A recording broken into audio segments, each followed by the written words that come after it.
भालेराव साहेब, उपस्थित सर्व शिक्षक शिक्षकेतर कर्मचारी, समजा बंद पडलं ते चालतात, सर्व विद्यार्थी मित्र, विद्यार्थी,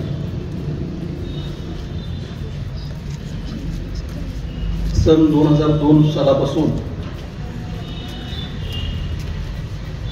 कैलासवासी सुमनदेवी पाटील यांचं निधन झालं. त्याच वर्षापासून त्यांच्या स्मृतीप्रीत्यर्थ आपण शारदीय व्याख्यानमालेचं नियोजन या प्रांगणात करत असतो. गेली 23 वर्ष हा अखंड यज्ञ तुमच्या समोर या संस्थेनं आपल्या समोर तेवत ठेवलेला आहे.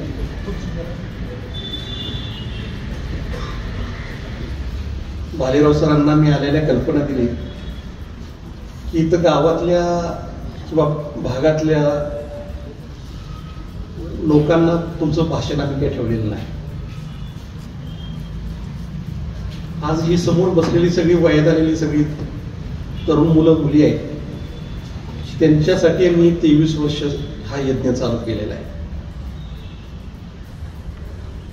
कारण आता गावोगाव जर परिस्थिती बघितली तर पैसे देऊन सुद्धा माणसं ऐकायला येत नाही, अशी वस्तुस्थिती आहे. राजकीय फड असला की मात्र ढकलून एकमेकाला पुढे जातात ऐकायला. जेवण असो नसो हा भाग वेगळा.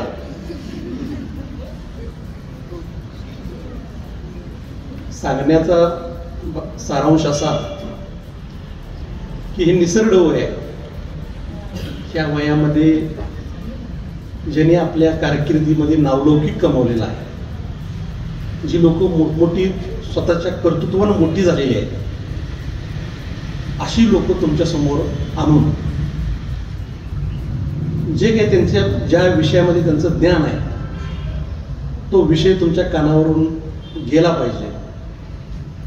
माणूस असा तसा घडत नाही.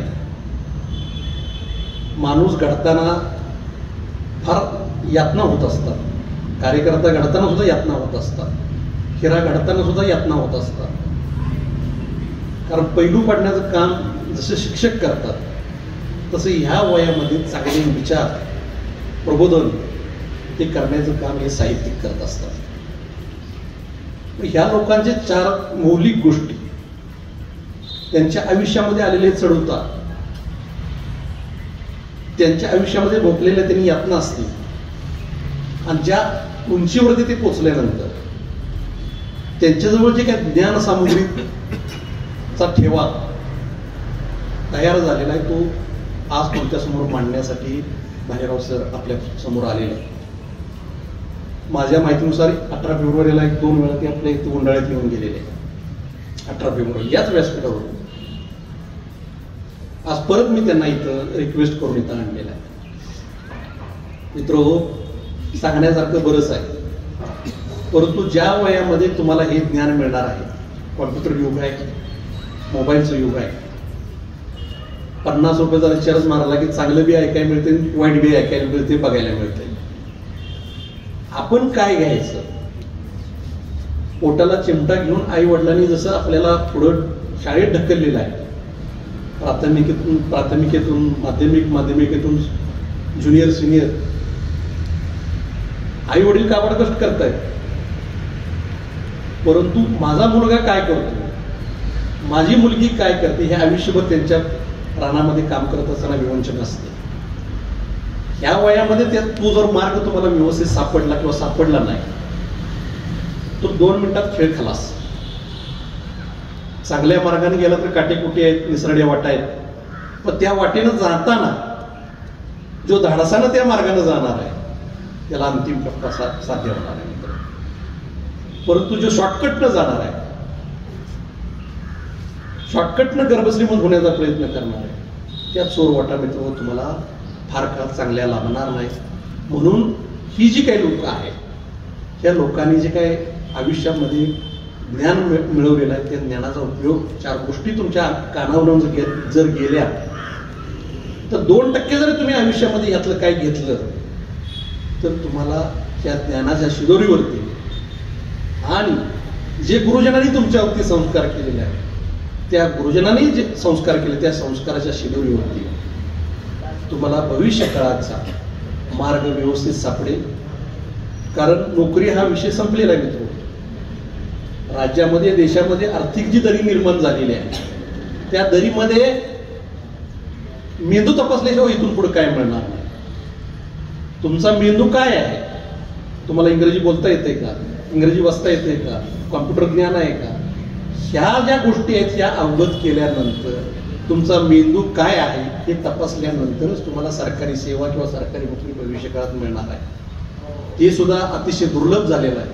म्हणून आपण ज्या वयामध्ये आहोत, आम्ही ह्या वयात गेलेलो आहे सर्व, ह्या वयामध्ये आई वडिलांनी किंवा गुरुजनांनी सांगितलं पटत नाही, कारण उसळतं रक्त असतं. मी म्हणतोय ती पूर्व दिशा, मी म्हणतोय ती बरोबर आहे, ही जी भूमिका असते ही भूमिका चुकीची मित्र असतो. ज्या वेळेला ठेच लागते त्यावेळेला पाठीमागं सावरायला कोण नसतं आणि वेळ निघून गेलेली असते.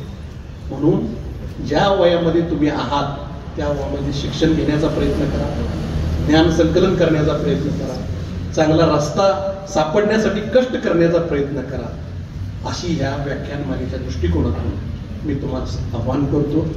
आणि ज्या मातेच्या नावानं आपण ही व्याख्यानमाला चालू केलेली आहे त्यांचा इतिहास तुम्हाला सर्वांना माहीत आहे, ते काही काही सांगण्याची गरज नाही. परंतु आपण ही जी ज्योत तेवत ठेवलेली आहे त्याचा अभ्यास करून तुम्ही ज्ञान संग्रह करण्याचा प्रयत्न करा, असं या व्याख्यानमालेच्या दृष्टिकोनातून तुम्हाला सर्वांना आव्हान करतो. आणि माझ्या देशाच्या साहित्य क्षेत्रामधलं एक अत्यंत यशस्वी असं नाव आहे. ग्रामीण जीवनाचं विचित्रण करत असताना पीक पाणी, आम्ही काबाराचे धनी, दूर राहिला गाव असे अस्सल मातीचा गंध देणारे लेख त्यांनी पुस्तकं त्यांनी लिहिलेले आहेत. त्यांचे कविता संग्रह आणि त्यांची प्रतिभा आपल्याला त्यांच्या अनेक पुस्तकांमधून आपल्याला त्यांचं लेखन समजतं. काव्यलेखन करताना त्यांनी माय आणि माऊली यांच्या जिभेवर असणाऱ्या ज्या ओव्या आहेत किंवा लोकगीतं आहेत त्यांच्याकडे पण तेवढ्याच आस्थेनं पाहिलं आणि सम्राट उगवले नारायण या सारखे लोकगीतांचे संग्रह सुद्धा त्यांनी लिहिले. सरांच्या लेखन विपुल असं लेखन आहे. कविवर्य बी रघुनाथ यांच्या कवितांचं संपादन त्यांनी केलं. ग्रामीण बालकांचे मनोविश्वाचं दर्शन घडवणारं रानमायांची वाट यासारखे संग्रह त्यांनी घडवले. त्यांची कादंबरी भिंगुळवाना ही त्यांच्या सिद्धहस्त लेखणीची साक्ष देते. गायी घरा आल्या हा त्यांचा ललित संग्रह वैशिष्ट्यपूर्ण आहे.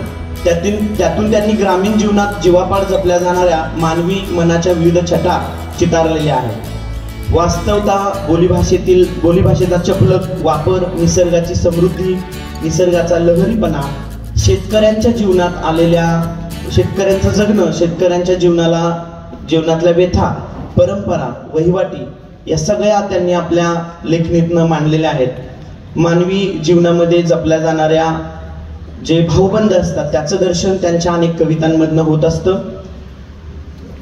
आपल्या आजूबाजूला असणारा जो समाज आहे त्याला स्वीकारून माणसानं आपल्या अंतरातील माणुसकीचा आणि करुणेचा झरा कसा सांभाळावा हे त्यांच्या लेखनातनं आपल्याला पाहायला मिळतं. अशा एका साहित्यिकाची, कवींची आपल्याला भेट होती आहे.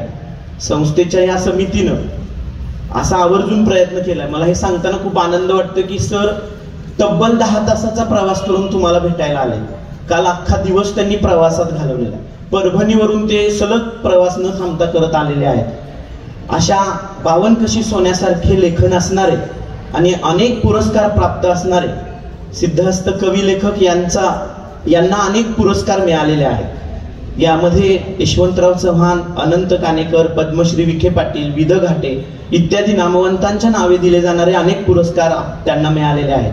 मराठी साहित्य परिषदेचे देखील खूप पुरस्कार त्यांना मिळालेले आहेत. साहित्य अकादमीची प्रवासवृत्ती मिळालेली आहे. शिवाजी विद्यापीठ, अमरावती विद्यापीठ, डॉक्टर बाबासाहेब आंबेडकर मराठवाडा विद्यापीठ, स्वामी रामानंद तीर्थ मराठवाडा विद्यापीठ अशा अनेक विद्यापीठांचे अनेक पुरस्कार त्यांना मिळालेले आहेत. महाराष्ट्र शासनाचे नामवंत पुरस्कार त्यांना मिळालेले आहेत. अनेक साहित्य संमेलनांमध्ये ते अध्यक्ष राहिलेले आहेत. प्रमुख वक्ते आणि कवी म्हणून त्यांनी आपलं ज्ञान सगळ्या समाजापुढे दिलेलं आहे.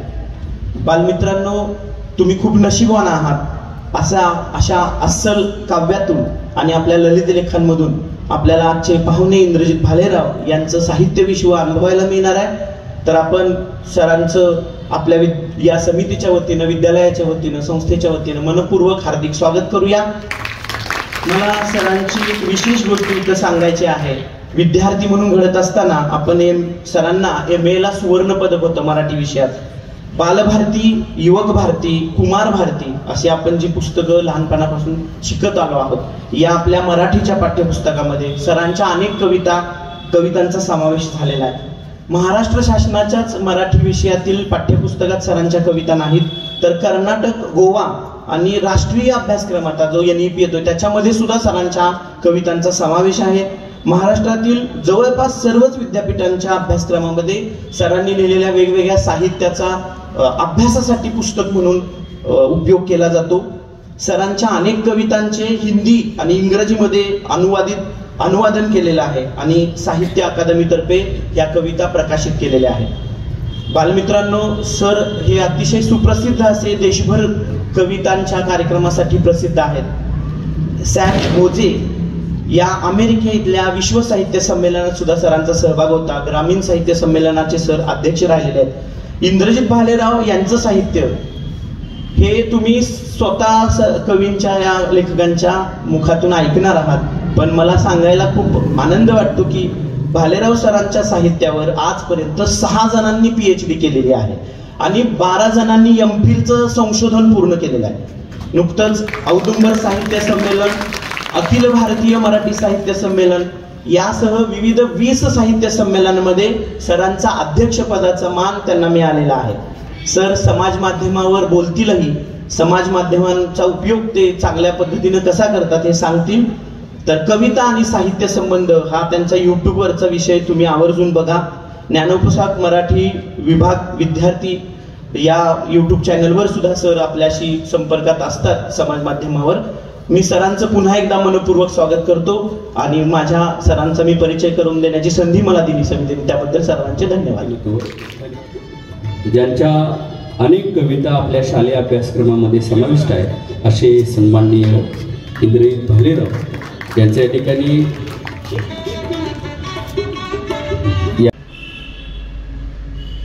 या व्याख्यानमालेचे संकल्पक सन्माननीय श्री आनंदजी पाटील साहेब,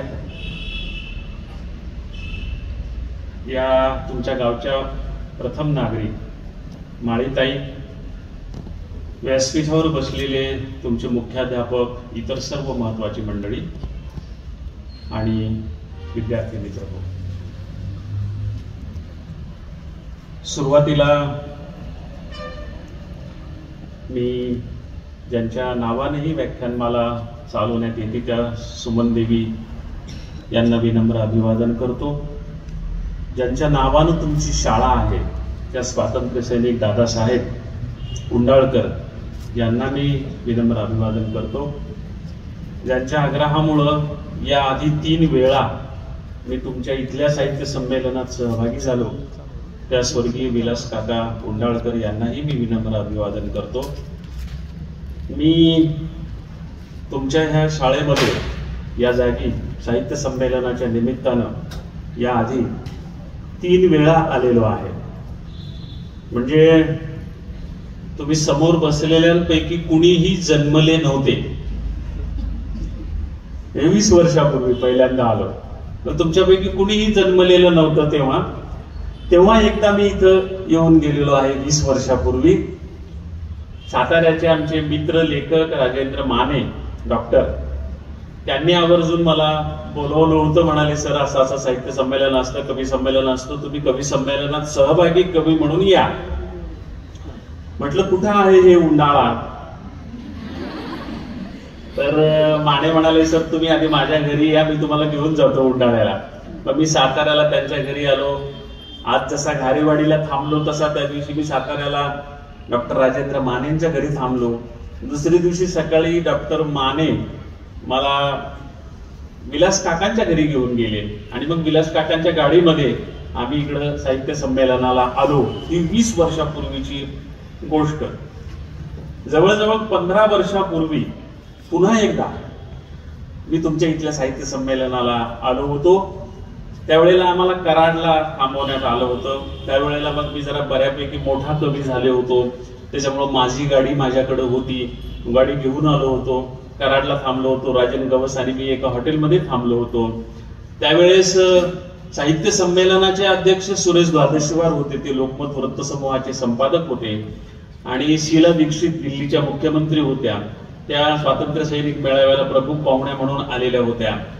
आणि मी कवी संमेलनाचा अध्यक्ष म्हणून आलेलो होतो. मला अजूनही आठवतं की त्यावेळेस मी बराच संमेलनात फिरलो, तुमच्या शाळेत फिरलो, पण आजूबाजूच्या शेतांमध्ये पण फिरलो होतो. एका पानमळ्यात मी गेलो होतो, म्हणजे मला वाटतं पानमळे आहेत नाही का? हा, त्यावेळेला होते, म्हणजे पानमळे होते. आणि त्या लाईट गेली का? जनरेटर आहे.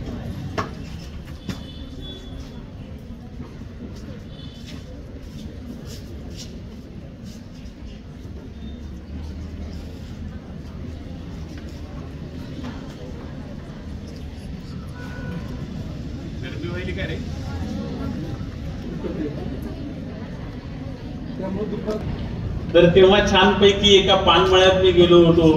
पानमळा कसा असतो, आमच्याकडे तेव्हा नव्हते पानमळे, आता तुमच्याकडे नाहीत मला वाटतं. तर ते पानमळे कसे असतात, ते पानमळे त्याचे पानं कसे काढतात, ते सगळे पानं काढणं सुरू होतं. आणि मुद्दाम आम्ही जाऊन त्या पानमळ्यामध्ये मस्तपैकी थंडगार सावलीला थोडा वेळ बसलो होतो, तिथल्या शेतकऱ्यांशी चर्चा केली होती, ती गोष्ट मला आठवते. आणि 2016ला, म्हणजे मला वाटतं जवळजवळ 8 वर्षापूर्वी पुन्हा एकदा तिसऱ्यांदा मी आलो होतो. आणि त्यावेळेस मात्र माझी भूमिका बदलली होती. मी साहित्य संमेलनाचा उद्घाटक म्हणून आलेलो होतो, अनिल अवचट साहित्य संमेलनाचे अध्यक्ष होते. जरा उलट झालं होतं, कारण सिनियर माणूस अध्यक्ष, ज्युनियर माणूस उद्घाटक असं ते झालेलं होतं. कारण अनिल अवचट तेव्हा बऱ्यापैकी सिनियर होते, तर उद्घाटक म्हणून मी तेव्हा आलो होतो. आणि मी काय, शाळेत तुमच्या पाठ्यपुस्तकात माझ्या नेहमी कविता असतात, त्याच्यामुळं मी तुमच्या जरा बऱ्यापैकी परिचयाचा होतो. उद्घाटक असल्यामुळं मला आधी बोलावं लागलं. आणि मी आधी बोलल्यामुळं पोरांनी मला खूप दाद दिली. आणि मला खूप दाद मिळाल्यामुळं अध्यक्ष बिचारे परेशान झाले की आता मी काय बोलू, असं ते सारखं म्हणत होते उठून उभं राहिल्यावर. कारण ते गंभीर बोलणारे बिचारे समाजसेवक होते, त्यांचे विषयी गंभीर स्वरूपाचे, मोठ्या माणसांसाठी बोलणारे. समोर बऱ्यापैकी विद्यार्थी होते, पाठीमागं मोठी माणसं होती, पण समोर विद्यार्थी होते. त्यामुळे ते परेशान झाले की आता कसं बोलायचं. तर 8 वर्षापूर्वी त्या निमित्तानं मी इथं आलेलो होतो. आणि आज पुन्हा एकदा त्या सुमनदेवी व्याख्यानमालेच्या निमित्तानं 4थ्या वेळा मी तुमच्याकडे आलेला आहे. म्हणजे गेल्या 20 वर्षापासून मी या परिसराला परिचयाचा आहे, या लोकांना परिचयाचा आहे. पण तुम्हालाही मी चांगला परिचयाचा आहे. तुम्हाला काही मी नौका नाहीये. तुम्ही 3रीत असताना तुम्हाला माझी एक कविता होती का? 3रीत असताना तुम्हाला माझी एक कविता अभ्यासक्रमाला होती, आठवते? नाही? बरं, मी एक ओळ म्हणल्याबरोबर तुम्ही दुसरी ओळ नाही म्हणली तर मग मी भाषण करत नाही, थांबतो. नाही, मला खात्री आहे तुम्हाला ती ओळ माहित नाही म्हणून, कारण तुम्हाला ती कविता पाठ आहे, फक्त तुम्हाला हे माहित नाही की हेच माणूस त्या कवितेचा कवी आहे म्हणून. तुम्हाला एक कविता होती, माझी एक गाय होती,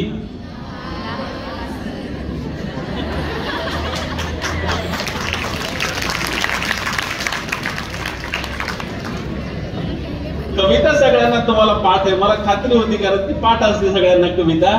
पण कवी हाच आहे हे तुम्हाला माहित नव्हतं, तर तो मीच आहे.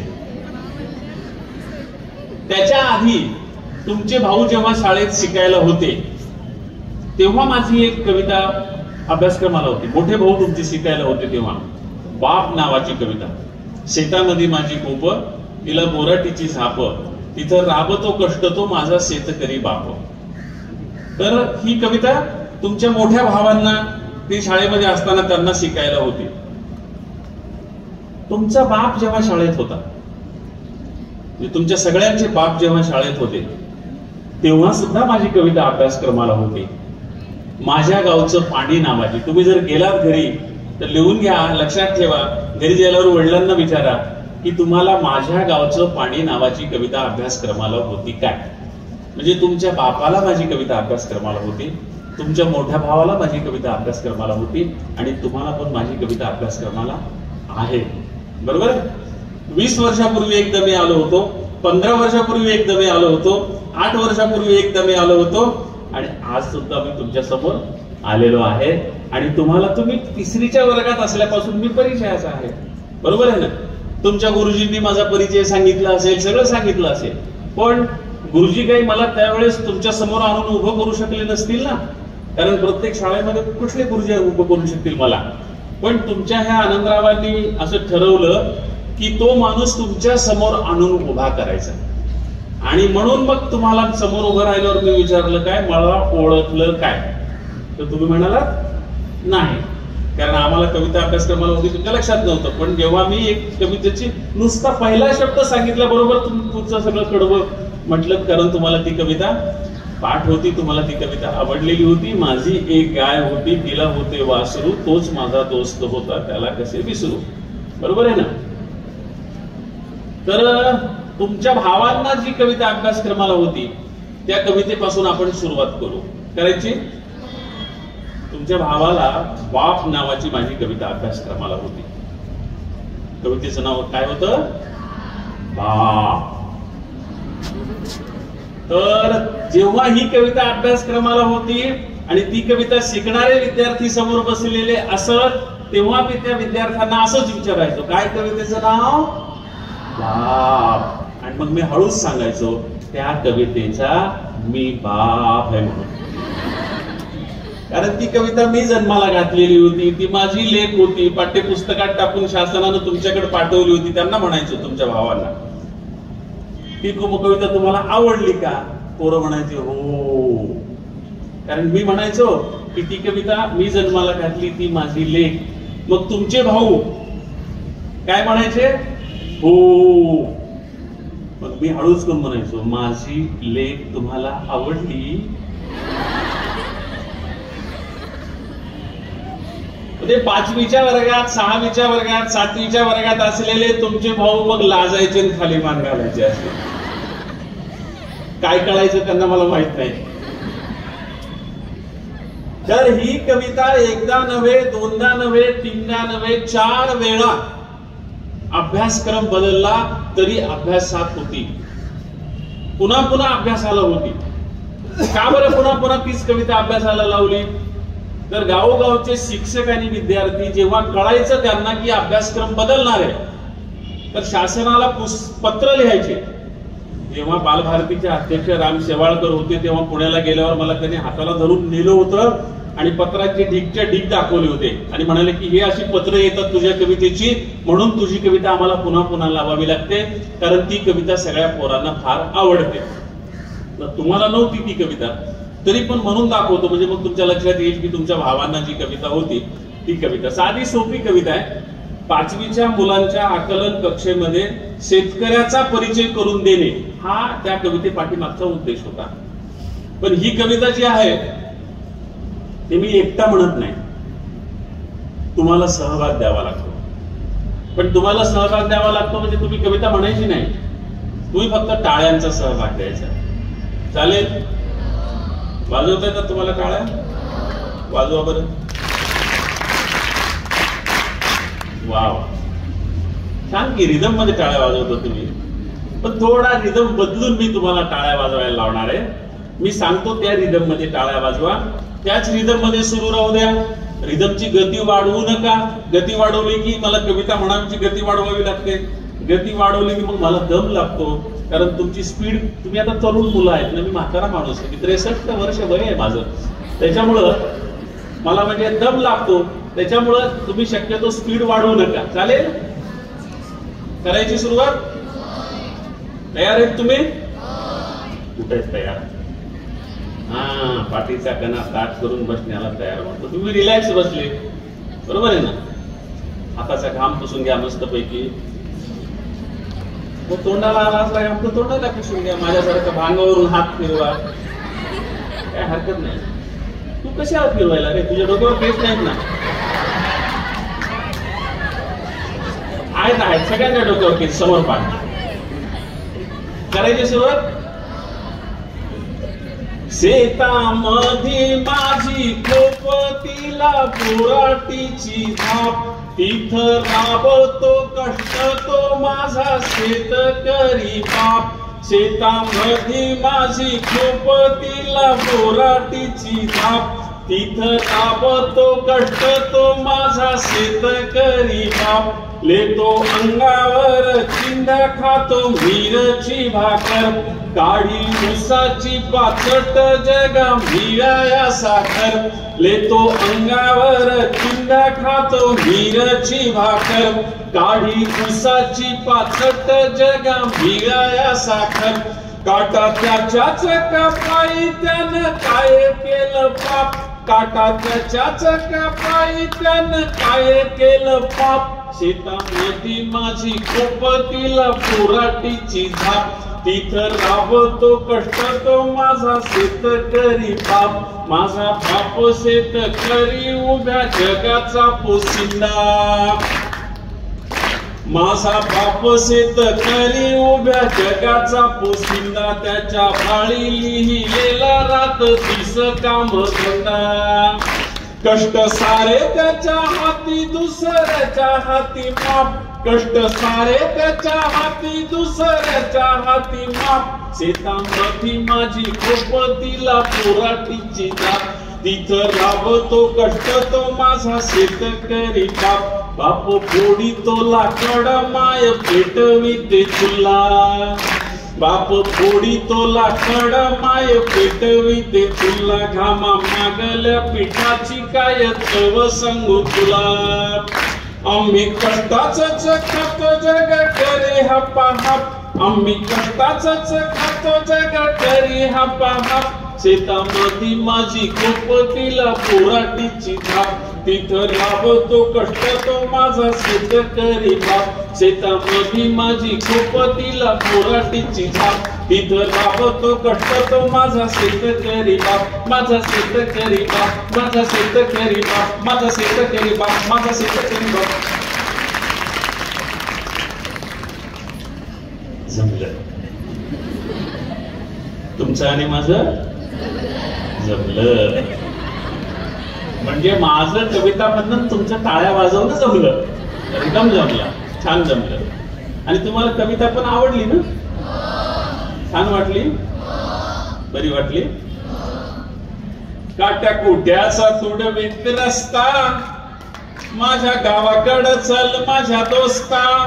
काट्या कुट्याचा तुडवीत रस्ता, माझ्या गावाकडं चल माझ्या दोस्ता. कशी उन्हात उन्हात तळतात माणसं, कशी मातीत मातीत मळतात माणसं. कशी उन्हात उन्हात तळतात माणसं, कशी मातीत मातीत मळतात माणसं. कशी खातात जीवाला खस्ता, माझ्या गावाकडे चल माझ्या दोस्ता. काट्या कुट्याचा तुडवीत रस्ता, माझ्या गावाकडे चल माझ्या दोस्ता. काळ बापाच निर्वह राहणं, काळ माईन पिकवलं सोनं. काळ बापाच निर्वह राहणं, काळ माईन पिकवलं सोनं. पण त्यांच्या कामाचा भाव लय सस्ता, माझ्या गावाकडे चल माझ्या दोस्ता. काट्या कुट्याचा तुडवीत रस्ता, माझ्या गावाकडे चल माझ्या दोस्ता. माझ्या गावाकडे चल माझ्या दोस्ता, माझ्या गावाकडे चल माझ्या दोस्ता, माझ्या गावाकडे चल.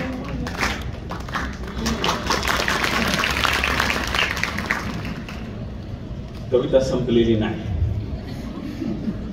मुद्दाम थांबलो. मी कविता म्हणायला सुरुवात केली आणि तुम्ही टाळ्या वाजवायला सुरुवात केली. तुम्हाला टाळ्या वाजवा म्हटलं होतं काय? म्हटलं होतं काय? मग काऊन वाजवल्या टाळ्या? का वाजवल्या टाळ्या? कविता आवडली म्हणून? चाल आवडली म्हणून? अरे हीच कविता मी मुंबईला श्रीमंत मुलांच्या शाळेत म्हणत होतो. किती श्रीमंत मुलांच्या शाळेत? तर 15 वर्षापूर्वी मी त्या शाळेत गेलो होतो. एका मोठ्या उद्योगपतीनं ती शाळा काढलेली होती. मी त्या शाळेत गेलो 15 वर्षापूर्वी, तेव्हा तिथल्या पहिलीच्या वर्गाची फीस होती 1 लाख रुपये आणि 10वीच्या वर्गाची फीस होती 10 लाख रुपये. ती काय विलास काका गुंडाळकरांनी, स्वर्गीय दादासाहेब गुंडाळकर यांच्या नावानं काढलेल्या शाळेसारखी तुमच्यासारख्या गोरगरिबांच्या लेकरांची शाळा होती काय? श्रीमंत लोकांची शाळा होती. तर त्या श्रीमंत लोकांच्या शाळेमध्ये मला फाटक्या शेतकऱ्यांच्यावर कविता म्हणणाऱ्या कवीला कशाला बोलवलं असेल? तर प्राचार्य सावंत नावाचे जरा सामाजिक जाणिवेचे प्राचार्य होते त्या शाळेचे. त्यांना असं वाटलं की आपल्या विद्यार्थ्यांना सध्या शेतकरी आत्महत्या करतात त्याची जाणीव व्हावी, म्हणून मला तिथं बोलवलं होतं, म्हणून मी तिथं गेलो होतो, म्हणून मी ही कविता तिथं म्हणत होतो. तर तिथल्या पोरांनी तुमच्यासारख्या उत्स्फूर्तपणे टाळ्या नाही वाजवल्या, तिथली पोरं हसायला लागली.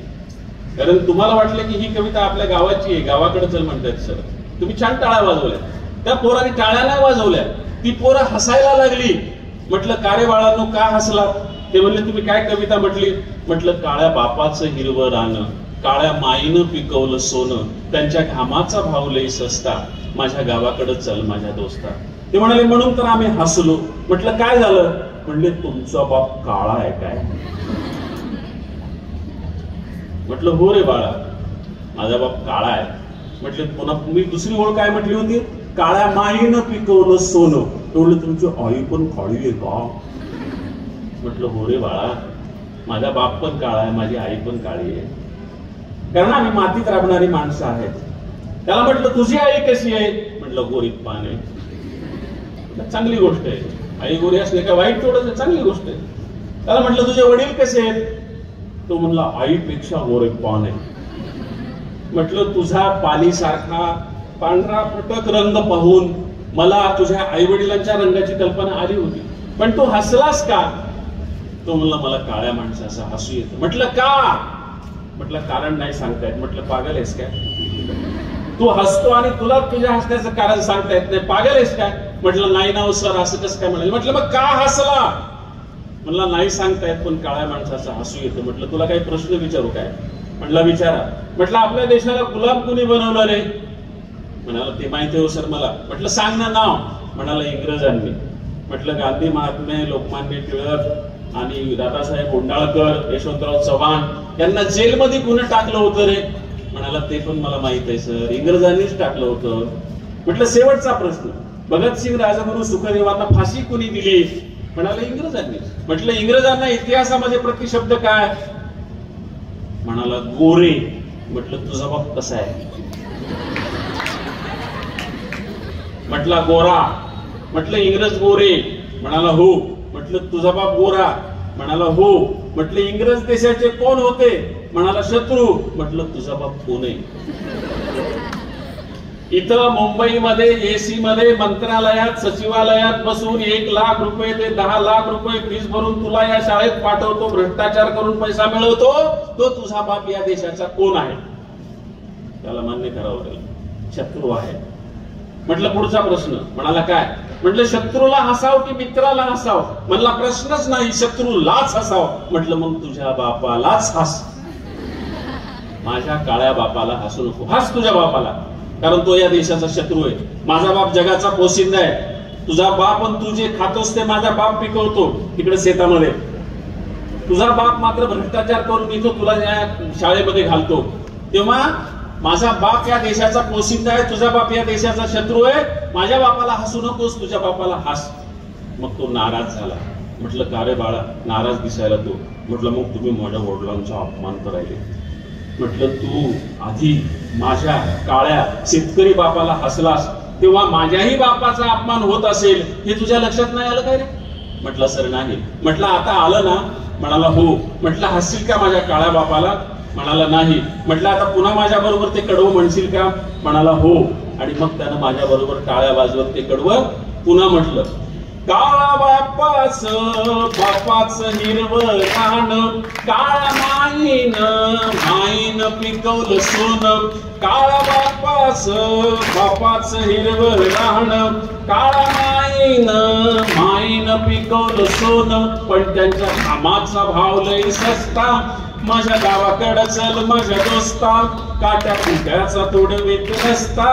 माझ्या गावाकडं चल माझ्या दोस्ता, माझ्या गावाकडं चल माझ्या दोस्ता, माझ्या गावाकडं चल. त्याला म्हटलं तुला गोड खायला आवडतं का कडू रे? म्हणाला सर असा काय प्रश्न विचारायला, कुणाला कधी गोड खायला आवडतं का? म्हटलं तुला आवडतं ना कडू खायला आवडतं का? म्हटलं तुला आवडतं ना गोड खायला? म्हणाला हो. म्हटलं गोड पदार्थ कशापासून तयार होतात माहितीये का तुला? म्हणाला हो. म्हटलं कशापासून तयार होतात? म्हणाला साखरेपासून. म्हटलं साखर कुठून येते माहितीये का तुला? म्हणाला हो. म्हटलं कुठून? म्हणला डब्यातून. त्याला म्हटलं डब्यातून येत नाही, डब्याच्या आधी दुकानाच्या आधी ती एका साखर कारखान्यात तयार होते. म्हणाला माहित आहे मला साखर कारखान्यात तयार होते. म्हटलं साखर कारखान्याच्या आधी साखर कुठे असते माहितीये का तुला? म्हटलं कशी असेल, तिथंच तर तयार होते. म्हटलं नाही, साखर कारखान्याच्या आधी ही साखर माझ्या बापाच्या शेतात ऊस नावाच्या वनस्पतीच्या रूपात उभी असते. तिला तलवारीसारखी दोन्हीकडून 2 पानं असतात, त्याला पाचट म्हणतात. माझा बाप जेव्हा दारं धरायला, भिजवायला, पाणी द्यायला त्या ऊसात जातो, त्या पाचटीनं माझ्या बापाचं अंग निघतं, अंग कापतं, रक्त निघतं, जखमा होतात, खूप होतो. माझा काळा बाप तिकडं शेतामध्ये अंगावर जखमा बाळगतो, तेव्हा तुझ्या इथल्या गोऱ्या बापाला साखर खायला मिळते. इथं डब्यात तुला साखर लागते गोड, तिथं शेतात माझ्या बापाच्या अंगाला फोड. इथं डब्यात तुला साखर लागते गोड, तिथं शेतात माझ्या बापाच्या हाताला फोड. पण भाऊ करतो त्याला न पुसता, माझ्या गावाकडं चल माझ्या दोस्ता, काट्या कुट्याचा तोडवीत रस्ता. माझ्या गावाकडं चल माझ्या दोस्ता, जेव्हा दुष्काळ गिरट्या घाली, तेव्हा गावाला कुणी नवाली. जेव्हा दुष्काळ गिरट्या घाली, तेव्हा गावाला कुणी नवाली. कसे सुगीत घालतात रस्ता, माझ्या गावाकडं चल माझ्या दोस्ता, काट्या कुट्याचा तोडवीत रस्ता. माझ्या गावाकडं चल माझ्या दोस्ता, या भूमीचा मूळ अधिकारी बाप झालाय आज भिकारी. या भूमीचा मूळ अधिकारी बाप झालाय आज भिकारी. गाव असून झालाय फिरस्ता, माझ्या गावाकडं चल माझ्या दोस्ता, काट्या कुट्याचा तोडवीत रस्ता. माझ्या गावाकडं चल माझ्या दोस्ता, माझ्या गावाकडं चल माझ्या दोस्ता, माझ्या गावाकडं चल माझ्या दोस्ता. आता कविता संपली. कविता संपली की तुम्हाला घाम यायलाय ना, गरमी व्हायली ना. आता तुम्हाला मुद्दाम एक वेगळी कविता ऐकवणार आहे. माझ्या बऱ्याचशा कविता तुमचे गुरुजी शिकायला असताना त्यांना अभ्यासक्रमात होते. तुमचे गुरुजी, तुम्ही इथं नव्हतात तेव्हा इथं होते, मागच्या 3 वेळा मी आलो तेव्हा त्यांनी कविता ऐकलेल्या आहे. त्याच्यामुळे ते तुम्हाला शाळेत रिकामा तास असला की माझ्या कविता म्हणून दाखवतात. धनंजय पवार म्हणून दाखवतात ना. त्याच्यामुळे माझ्या बरोबर तुम्ही कविता म्हणत होता, म्हणजे तुम्हाला ती पण कविता पाठ आहे, अभ्यासाला जरी नसली तरी. बरोबर आहे ना. आता आणखी एक अशीच कविता, बहुतेक ती पण त्यांनी म्हणून दाखवली असेल. एकुलती एक लाडाची लेक. ऐकायची काय का कंटाळा आला त्यांच्या तोंडून ऐकून? नाही ना. माझ्या तोंडून ऐकायची ना. हा तर मित्र हो, आता मला ते एक शाहीर येऊन भेटून गेले पहा, लोखंडे शाहीर येऊन भेटून गेले. तर 20 वर्षापूर्वी ETV नावाचं चॅनल होतं. तेव्हा दुसरे कुठले चॅनल नव्हते, म्हणजे दूरदर्शनचे. एक सह्याद्री होतं शासनाचं, आणि इकडून इनाडू TV पहिल्यांदा आलं होतं, ETV तेलंगणामधून.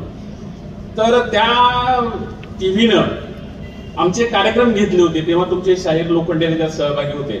साहित्य दरबार नावाचा कार्यक्रम होता.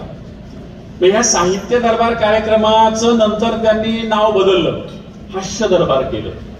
म्हटलं हास्य दरबार केल्यावर मी सहभागी होणार नाही, मी हास्य कवी नाहीये, मी काही सहभागी होऊ शकत नाही.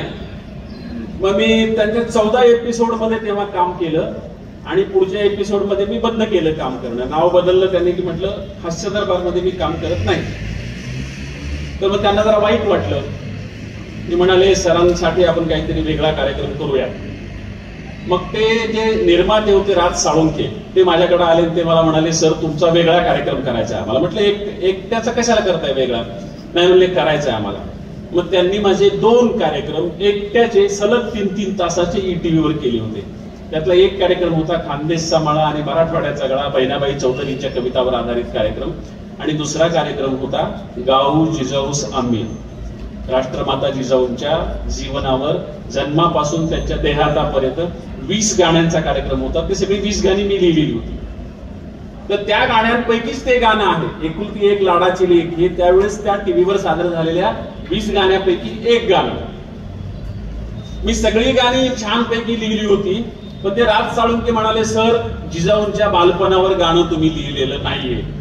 म्हटलं अहो मी जिजाऊंची सगळी पुस्तकं वाचली, जिजाऊंवर लिहिलेली सगळी पुस्तकं वाचली, बखरी वाचल्या, पण जिजाऊंच्या बालपणाची माहिती सांगणारी कुठेही तपशील मला भेटला नाही. मी मनानं कसं लिहू गाणं? ते म्हणाले सर माहिती मिळवणं तुमचं काम आहे, तुम्ही माहिती मिळवा पण गाणं आपणाला पाहिजे.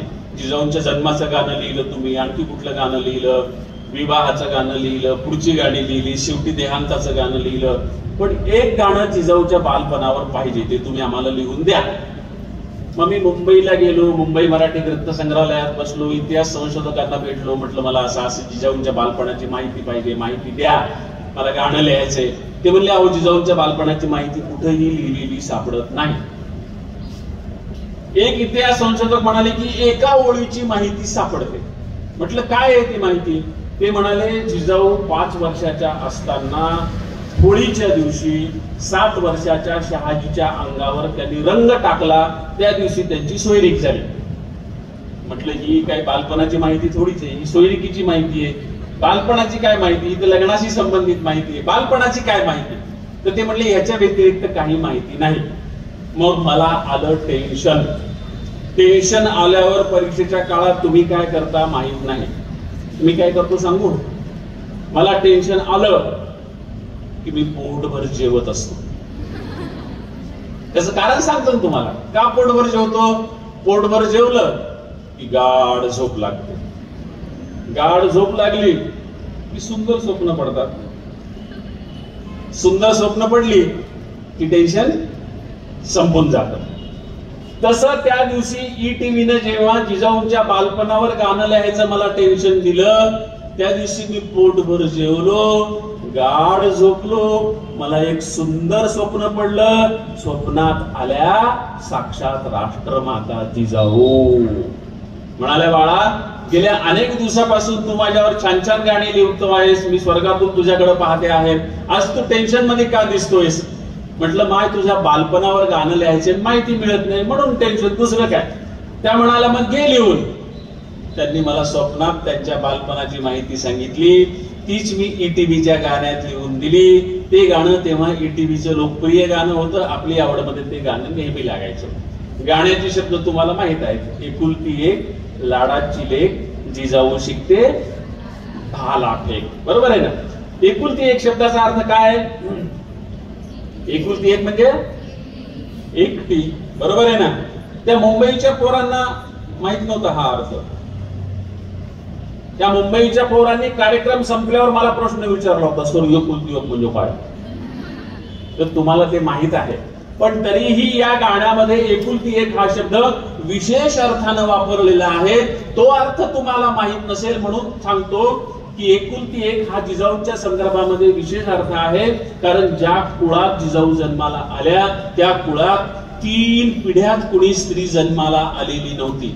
आधीच्या पिढीत कुणी स्त्री जन्माला आलेली नव्हती, म्हणजे जिजाऊंना आत्या नव्हती. बरोबरीच्या पिढीत कुणी स्त्री जन्माला आली नाही, म्हणजे जिजाऊंना बहीण नव्हती. आणि नंतरच्याही पिढीत कुणी स्त्री जन्माला आली नाही, म्हणजे जिजाऊंना मुलगी नव्हती. 3 पिढ्यात एकच स्त्री जन्माला आली, तिचं नाव जिजाबाई. म्हणून कदाचित 3 पिढ्यांची स्त्री शक्ती तिच्यामध्ये एकवटली असेल आणि तिनं शिवाजी सारखं नररत्न जन्माला घातलं असेल. त्या जिजाऊच्या बालपणाची ही कविता ऐकायची. कंटाळला नाही? बोर झाला नाही? भूक लागली नाही? कविता म्हणायची नाही? अरे मला वाटलं नाही नाही त्या तालामध्ये नाही म्हणता काय केलं की म्हणायची?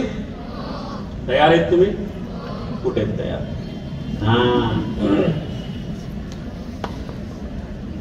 एकुलती एक लाडाची लेक, जिजाऊ शिकते भाला फेक. एकुलती एक लाडाची लेक, जिजाऊ शिकते भाला फेक. घोड्यावरती रान फिरती, डोंगरकडे सहज चढे. घोड्यावरती रान फिरती, डोंगरकडे सहज चढे. तलवार हातीबाई करी लख लख, तलवार हातीबाई करी लख लख. जिजाऊ शिकते भाला फेक. एकुलती एक लाडाची लेक, जिजाऊ शिकते भाला फेक. एकुलती एक लाडाची लेक, जिजाऊ शिकते भाला फेक. तू बाई तू हाताला धर, गर गर गर. तू बाई तू हाताला धर, गर गर गर.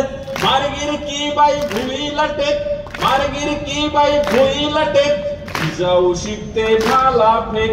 एकुलती एक लाडाची लेक, जिजाऊ शिकते भाला फेक. गाव मांडला जीव भांडला, गाव जितला गाव लिपला. गाव मांडला जीव भांडला, गाव जितला गाव लिपला. बाजू घेतली बाई मनात नेक, बाजू घेतली बाई मनात नेक. जिजाऊ शिकते भाला फेक. एकुलती एक लाडाची लेक, जिजाऊ शिकते भाला फेक. लाडीचे लाड पुरी वाग, हातात चुडा हिरवा ग. लाडीचे लाड पुरी वाग, हातात चुडा हिरवा ग. पायांना भरल्या मापाला ठेच, पायांना भरल्या मापाला ठेच. जिजाऊ शिकते भाला फेक. एकुलती एक लाडाची लेक, जिजाऊ शिकते भाला फेक. एकुलती एक लाडाची लेक, जिजाऊ शिकते भाला फेक. घोड्यावरती रान फिरती, डोंगरकडे सहज चढे. घोड्यावरती रान फिरती, डोंगरकडे सहज चढे. तलवार हातीबाई करी लख लख, तलवार हातीबाई करी लख लख. जिजाऊ शिकते भाला फेक. एकुलती एक लाडाची लेक, जिजाऊ शिकते भाला फेक. एकुलती एक लाडाची लेक, जिजाऊ शिकते भाला फेक. जिजाऊ शिकते भाला फेक, जिजाऊ शिकते भाला फेक, जिजाऊ शिकते भाला फेक. जिजाऊ शिकते.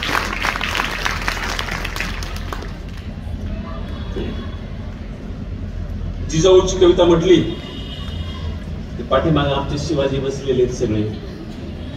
ते शिवाजी म्हणतील जिजाऊची कविता म्हटली, शिवाजीची कविता म्हटली नाही. रचतील ना ते, संख्या त्यांची कमी आहे. 4 आनेच आहेत ते, 4 आने 12 आने तुम्ही आहेत जिजाऊ, आणि शिवाजी महाराज 4 आनेच आहेत. संख्या त्यांची कमी आहे, तुमची संख्या जास्त आहे. तर शिवाजी महाराजावरची सुद्धा एक कविता मी म्हणणार आहे. पण ही कविता कशी जन्माला आली ते मुद्दाम सांगणार आहे. फार मजेशीर किस्सा आहे. महाराष्ट्राचे एकेकाळी मुख्यमंत्री राहिलेले, आता बीजेपी मध्ये गेलेले आमच्या नांदेडचे खासदार अशोक चव्हाण, त्यांचे एक कॉलेज आहे यशवंत महाविद्यालय. त्या यशवंत महाविद्यालयाच्या गॅदरिंगला मला बोलावलं.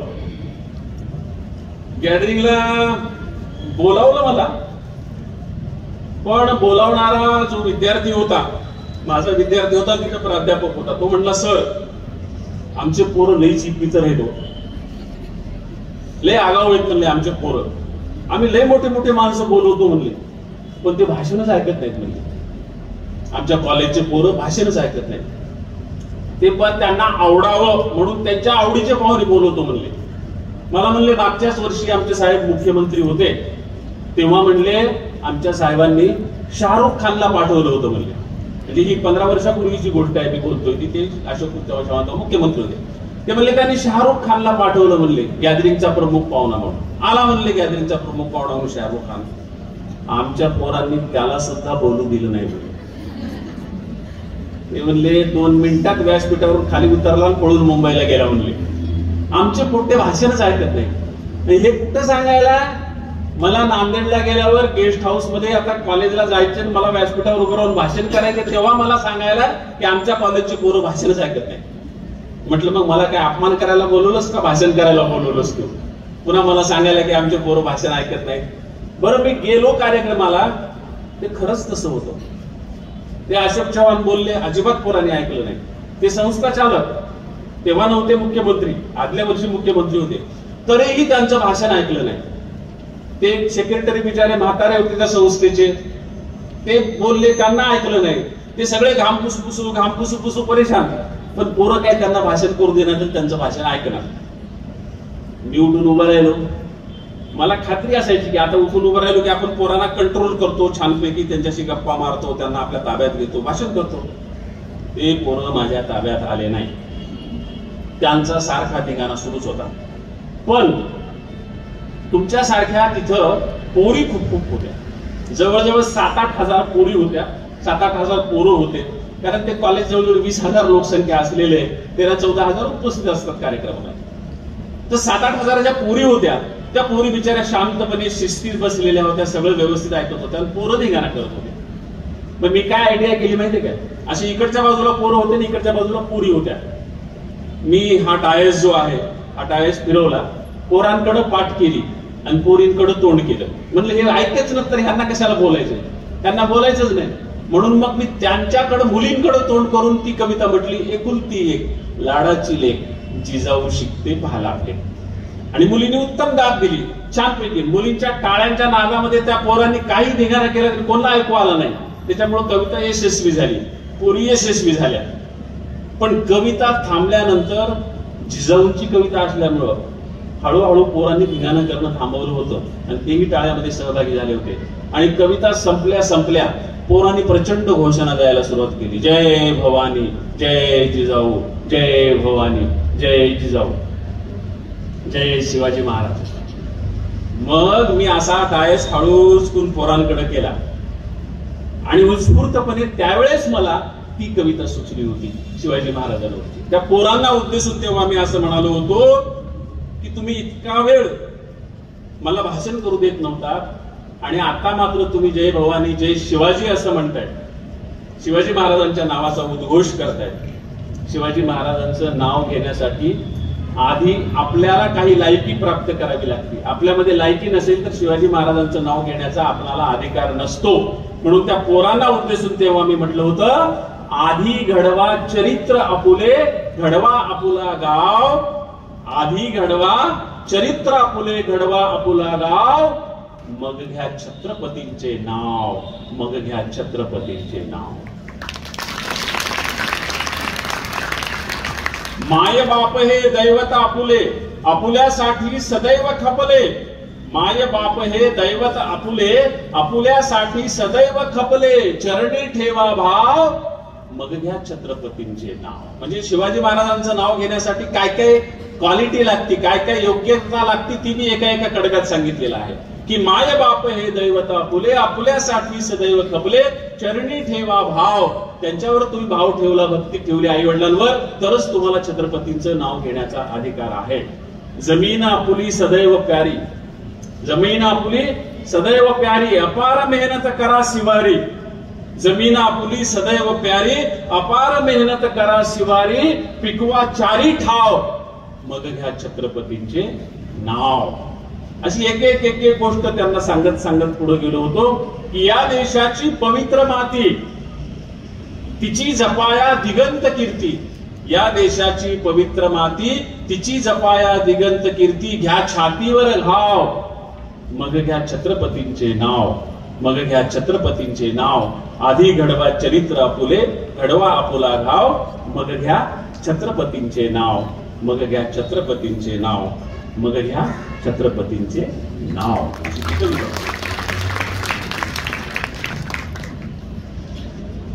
विद्यार्थी मित्र, तुमची आता मजा आहे. तुम्हाला मला वाटतं 7वी पर्यंत नापास करत नाही ना कोणी? नापास नाहीच ना आता. 7वी पर्यंत नापास नाही, सगळे पास. आमच्या वेळेस लय अवघड होतं. 4थीची परीक्षा बोर्डाची परीक्षा म्हणायची, 7वीची परीक्षा बोर्डाची परीक्षा म्हणायची, मॅट्रिकची परीक्षा बोर्डाची परीक्षा. लय अवघड परीक्षा बोर्डाची परीक्षा म्हटली. आणि आम्हाला फार टेन्शन यायचं त्या काळामध्ये बोर्डाच्या परीक्षेला. पण त्यावेळेस मला माहित नव्हतं टेन्शन आलं की पोटभर जेवायला पाहिजे तुमच्यासारखे, कारण मला कोणी सांगणारा वक्ता भेटला नाही तेव्हा, त्यामुळे टेन्शन यायचं. पण ह्या सगळ्या परीक्षा मी कसा पास झालो माझा शैक्षणिक विकास तुम्हाला सांगू लागलो तर तुम्हाला मोठं हसू येईल, तुम्हाला गंमत वाटेल. मी 4थीला फुकट पास, 7वीला ढकल पास आणि मॅट्रिकला नापास. मी मॅट्रिकला नापास झालेला विद्यार्थी आहे. 1979 साली मी मॅट्रिकला होतो आणि मी नापास झालो 1980ला. पुन्हा रिपीट परीक्षा देऊन मी पास झालेलो आहे. तुम्ही म्हणाले फुकट पास, ढकल पास, नापास कसं काय? 1973 साली मी 4थीला होतो. 73 साली महाराष्ट्रामध्ये दुष्काळ पडला होता. आमच्या गुरुजीने आम्हाला बोलवलं जवळून. पहिल्यांदा आम्ही तो शब्द ऐकला, पोरो यावर्षी बोर्डाची परीक्षा आहे, जरा जास्त अभ्यास करा. आम्ही विचारलं, सर बोर्डाची परीक्षा म्हणजे काय?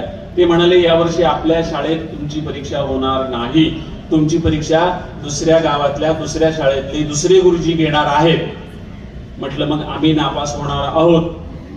ते म्हटले असं कसं काय, अभ्यास केल्यावर पास होतो माणूस. म्हणलं ते दुसरी गुरुजी दुसरी शाळा कशाला पास करतील आम्हाला? तुम्ही आपली गुरुजी आपली शाळा होती करायचे पास. नाही म्हणले, अभ्यास केला की माणूस पास होतो. मग आम्हाला टेन्शन आलं, पण आमचं टेन्शन त्या वर्षी देवानं संपवलं. कारण महाराष्ट्रात दुष्काळ पाडला देवानं आणि त्या दुष्काळ पडल्यामुळं महाराष्ट्राचे मुख्यमंत्री तेव्हाचे वसंतराव नाईक यांनी कोरोना काळातल्या मुख्यमंत्र्यासारखा तेव्हा निर्णय घेतला की या वर्षी कोणत्याही वर्गातल्या पोरांच्या परीक्षा घेऊ नका, मागच्या वर्गातले पोरं पुढच्या वर्गात बसवा. त्याच्यामुळे 4थीची परीक्षा न देता, परीक्षाच दिली नाही मी, 4थीची परीक्षा न देता फुकट पास. 7वीला गेलो तर 7वीला आम्हाला राजहंसाच्या स्वभावाचे पण आडनाव कावळे असलेले गुरुजी होते. तुम्हाला आहेत का काय कावळे गुरुजी? नाही ना. तर स्वभाव त्यांचा राजहंसासारखा होता, पण आडनाव आता काही पण असतं, त्याचं आडनाव कावळे होतं. तर त्या राजहंसाच्या स्वभावाच्या कावळे गुरुजींनी आम्हाला बोलवलं. तर ते म्हणाले, पोरो यावर्षी बोर्डाची परीक्षा आहे. म्हटलं सर माहिती आहे आम्हाला बोर्डाची परीक्षा म्हणजे काय. म्हटले काय?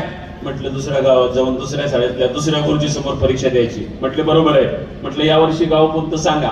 म्हणाले पूर्णा जंक्शन.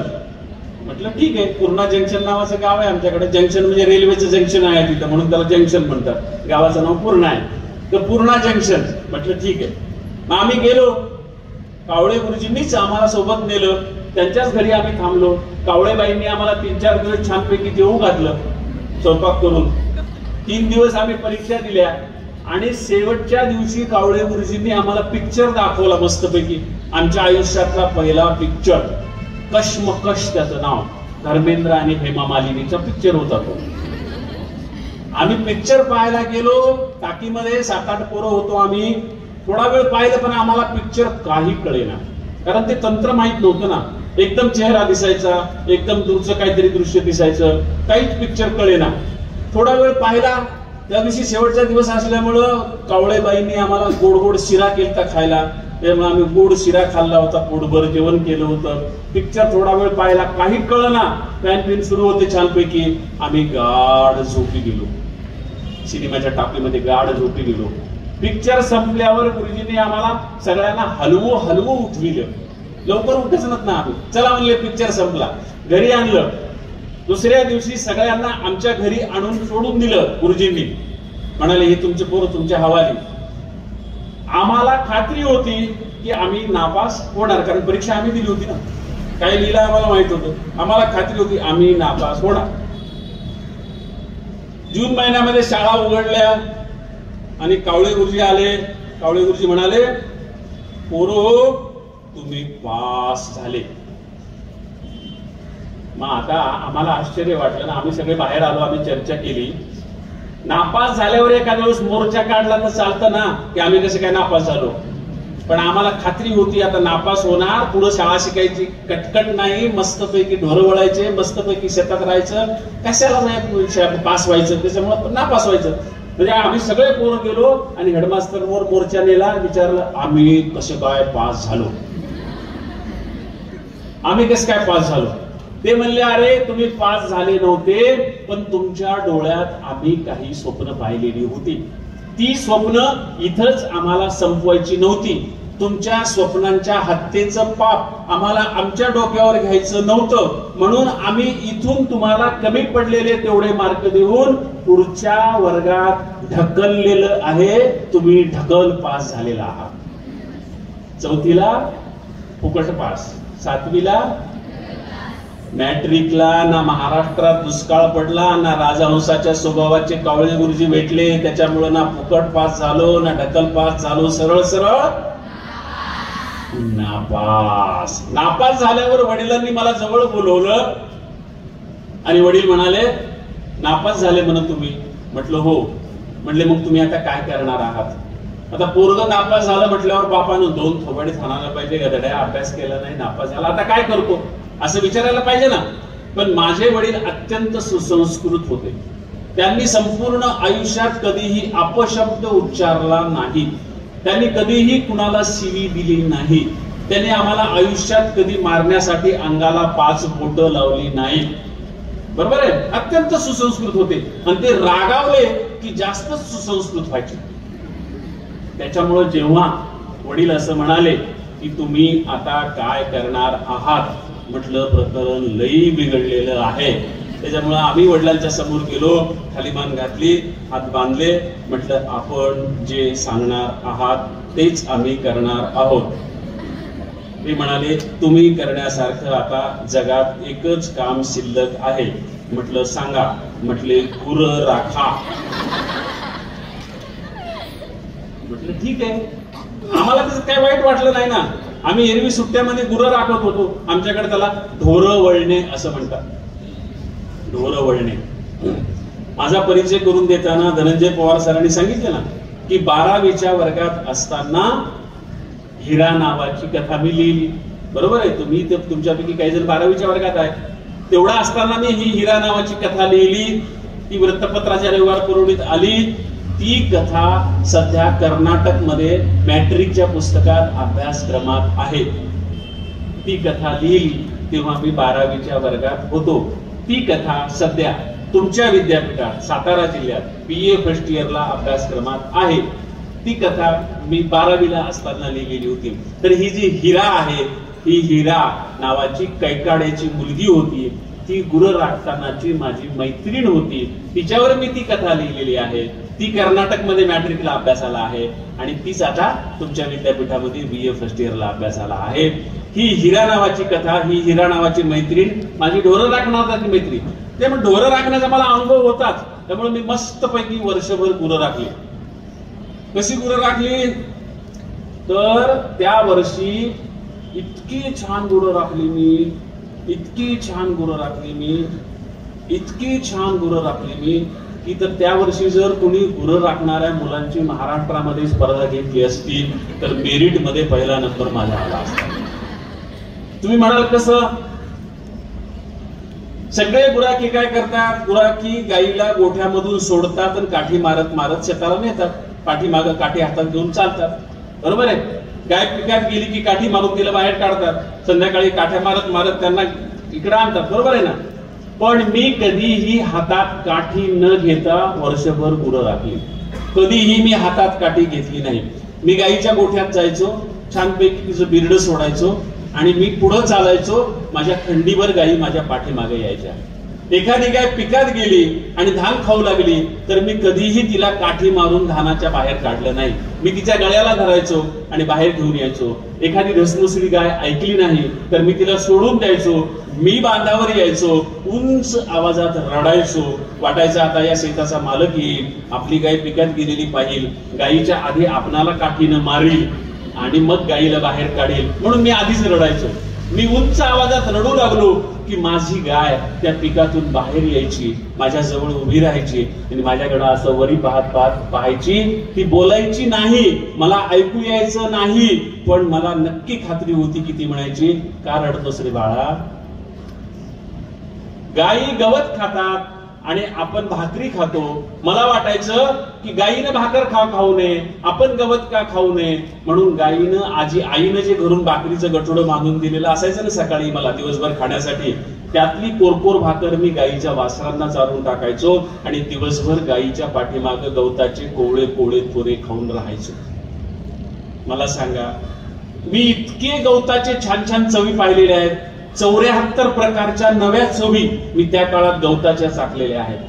पुढे महाराष्ट्राचे उपमुख्यमंत्री आर पाटील माझे मित्र झाले, ते गृहमंत्री होते, उपमुख्यमंत्री होते, ते माझ्या घरी यायचे. मी मुंबईला चित्रकूट त्यांच्या बंगल्यावर यावं म्हणून बऱ्याचदा निमंत्रण द्यायचे. कधीतरी ताज हॉटेलमध्ये जेवायला न्यायचे. त्या ताज हॉटेलमध्ये सुद्धा इतक्या चांगल्या चवी मला खायला मिळाल्या नाही. इतक्या चांगल्या चवी मी त्या गाईच्या पाठीमागे असताना गवतामधून अनुभवलेल्या आहेत. मला सांगा, इतकी चांगली गुरं कुणी कधी राखली असती? मग आला असता का नाही मेरिट मध्ये नंबर माझा पहिला? पण मला माझ्या बापानं एक पैसा देखील दिला नाही, कौतुक केलं नाही. गुराखोळ तर नाहीच नाही, कारण मी घरचाच होतो. दुसरा गुराखी लावला असता त्याला 15,000 रुपये वर्षाचे द्यावे लागले असते ना, पण नाही. पण हे वर्षभराची गुराखोळ मी माझ्या बापाच्या बापाला सोडली नाही.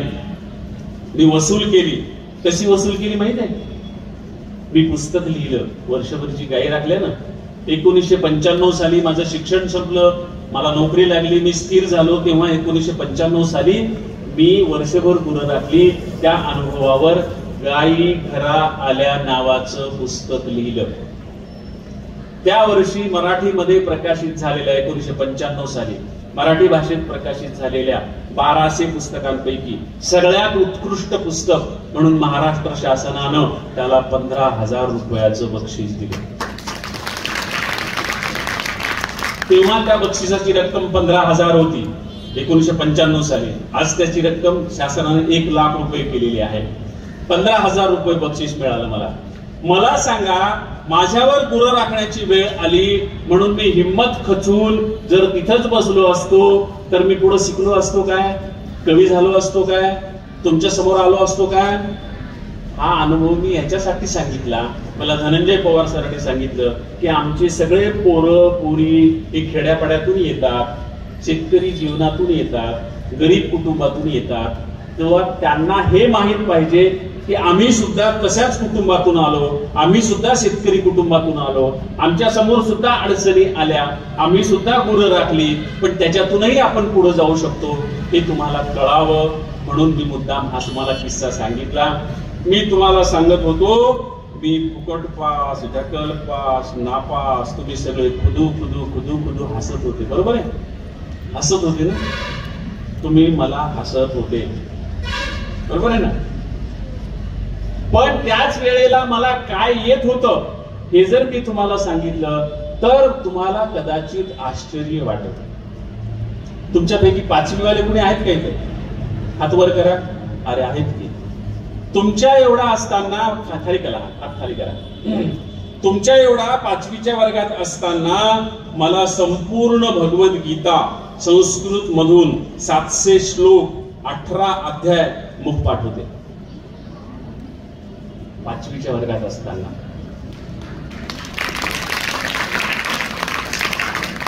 धर्मक्षत्रे कुरुक्षत्रे समवेत योत्सव मामका पांडवाश्चैव किम कुर्वत संजय पासून ते यत्र योगेश्वर कृष्णो यत्र पार्थो धनुर्धर तत्र श्री विजयो भूतीर ध्रुव नीतीर मतीर मम. 18 अध्याय 700 श्लोक मुखपाठ होते मला 5वीच्या वर्गात असताना. 6वीच्या वर्गात कोण कोण हात वर करा. हा, हात खाली करा.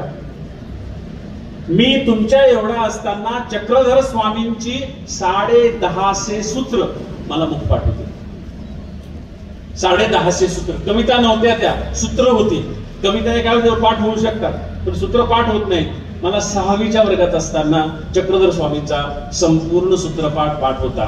7वीच्या वर्गात असताना मी दृष्टांत पाठ केला. 114 दृष्टांत पाठ होते मला.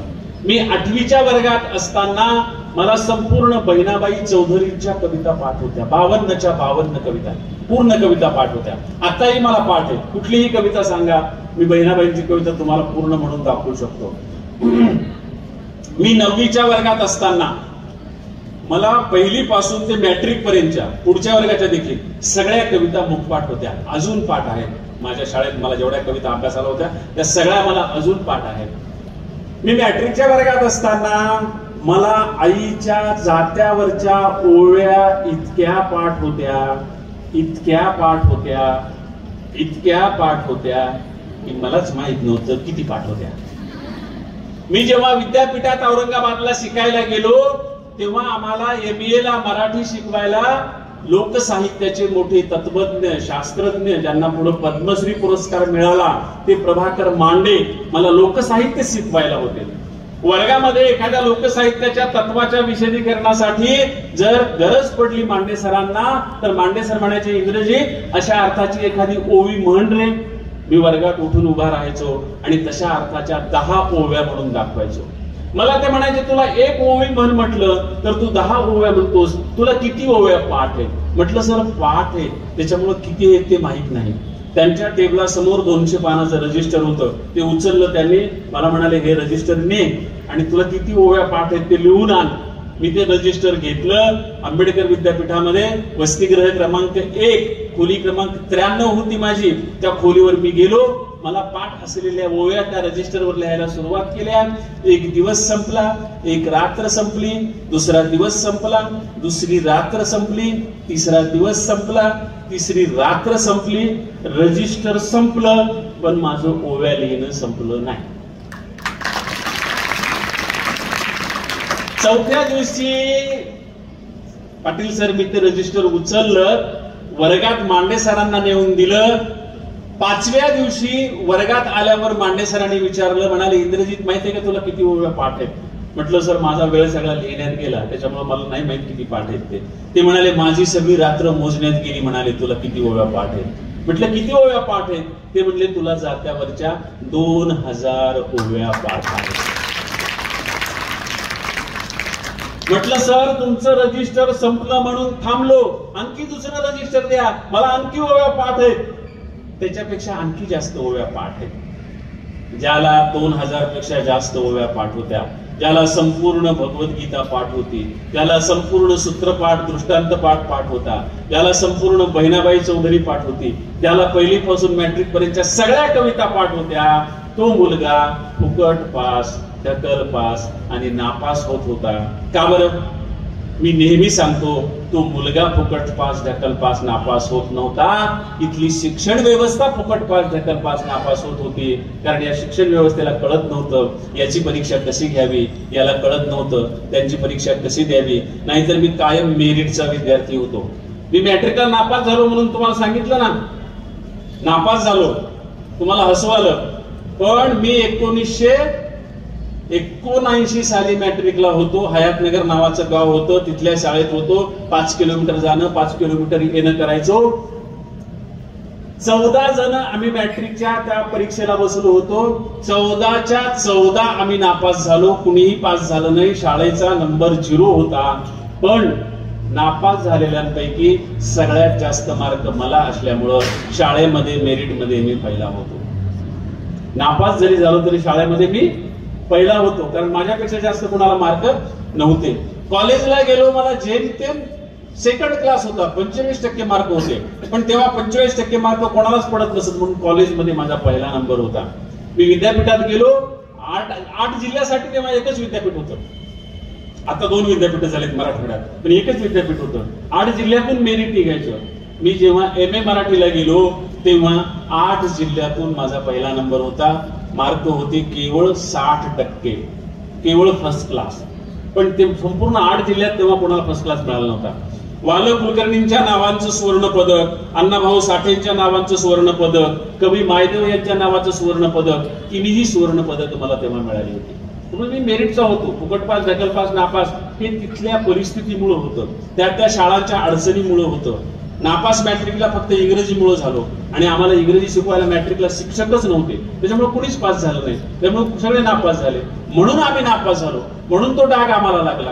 पण आम्ही मेरिटचे विद्यार्थी होतो. पण तुम्हाला हे सगळं माहीत असावं म्हणून मुद्दाम तुम्हाला हे सगळं सांगितलंय. थांबायचं का आता भाषण? हो हो, हळू ना आलं नाही, जोरात आलं. किती वेळ झाला? 1 तास झाला मी बोलायलो. कंटाळला असाल ना?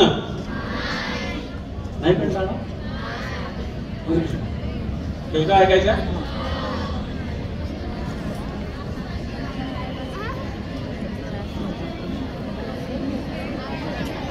शिक बाबा शिक, लढायला शिक, कुंब्याच्या पोरा आता लढायला शिक.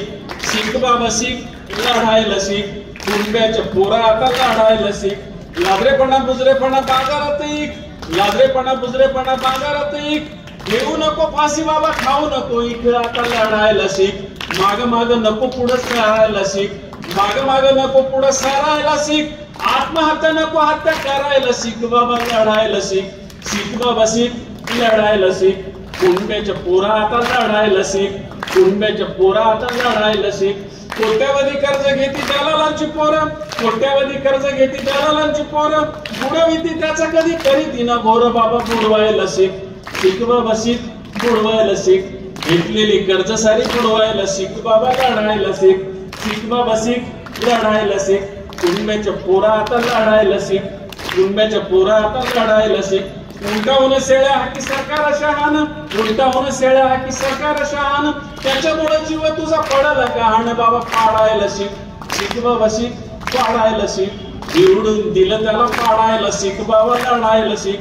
शिक बाबा शिक, लढायला शिक, कुंब्याच्या पोरा आता लढायला शिक, कुंब्याच्या पोरा आता लढायला शिक, जातीला हे दिस आणि होईलही ठीक, जातीला हे दिस आणि होईलही ठीक, उद्या तुझ्या शेतामध्ये उधाणेलं पीक बाबा, जगायला शिक, शिक बाबा शिक, जगायला शिक, म्हणू नको बाबा आता मारायला शिक, घेतलेली कर्ज पुरवायला शिक, निवडून दिलं त्याला पाडायला शिक, शिक बाबा शिक, लढायला शिक, कुंब्याच्या पोरा आता लढायला शिक, कुंब्याच्या पोरा आता लढायला शिक, कुंब्याच्या पोरा आता लढायला शिक, कुंब्याच्या पोरा आता लढायला शिक.